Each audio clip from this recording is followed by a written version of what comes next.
ఇలాంటి అనుభవంతో ఇక్కడికి వచ్చాం. దీనికి కారణం ఏంటి? ఒకసారి అధ్యయనం చేసుకోవాల్సిన అవసరం ఉంది. 5 సంవత్సరాలు ప్రజలు నరకాన్ని చూశారు. నరకం అంటే చాలా మందికి తెలియదు, కానీ కథల్లో చూశాం. అలాంటి నరకాన్ని ఈ రాష్ట్రంలో చూసే పరిస్థితి వచ్చింది. రాష్ట్ర చరిత్రలో అవి ఒక చీకటి రోజులు. ఆస్తులు సెటిల్మెంట్ చేశారు, మామూలు కాదు. భూములు దొరికితే భూముల్ని 30-40 సంవత్సరాలుగా సంపాదించిన ఆస్తుల్ని ఎక్కడికక్కడ ఇమ్మంటే మెడ మీద కత్తిపెట్టి రాయించుకున్న సందర్భాలు. ఏ ఆడబిడ్డ మానానికి రక్షణ లేదు. ఇష్టానుసారంగా బిహేవ్ చేశారు, ప్రాణానికి విలువ లేకుండా చేశారు. ఎంత దారుణంగా ప్రవర్తించారంటే అంత దారుణంగా ప్రవర్తించే పరిస్థితి వచ్చారు. కడకు బ్రతుకు కూడా గ్యారంటీ లేదు. మనం క్షేమంగా ఇంటికి తిరిగి వస్తామని ఆశ ఎవరికి లేని పరిస్థితి వచ్చింది.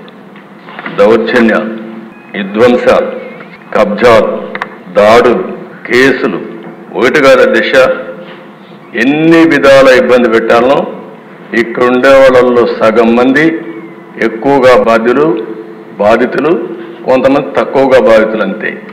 మానసికంగా కొంతమందిని దెబ్బతీశారు, ఆర్థికంగా కొంతమంది దెబ్బతీశారు, కొంతమందిని శారీరకంగా.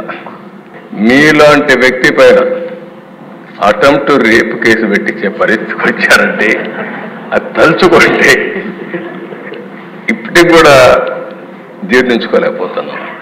కానీ బాధ ఉంది, ఆవేశం ఉంది. ఇంకొకసారి చూస్తే మా మెంబర్స్ కూడా చాలా హిస్టరిక్గా కూడా ఉన్నారు. నాకు అర్థమైంది. ఇప్పుడు మా తాడిపత్రి ఉన్నాడు, అశ్విన్ ఉన్నాడు. అశ్విన్ జైలుకు పోయి వచ్చాడు.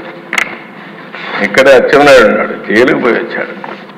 నారాయణ ఉన్నాడు, తిప్పి తిప్పి తిప్పి ఎక్కడికెక్కడికో తీసుకుపోయి అదృష్టం బాగుండా అరెస్ట్ కాకుండా జైలుకు పోకుండా బయట వచ్చాడు. ఇవన్నీ సరే. రఘురామకృష్ణరాజు ఇంకేమవుతాడో తెలియదు.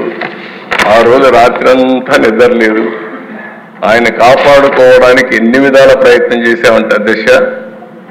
ఆ రాత్రంతా నెక్స్ట్ డే భగవంతుడు మంచి చూపు చూశాడు కాబట్టి బయట వచ్చాడు. కానీ ఈ దుర్మార్గులు ఇష్టానుసారంగా ప్రవర్తించే పరిస్థితికి వచ్చారు.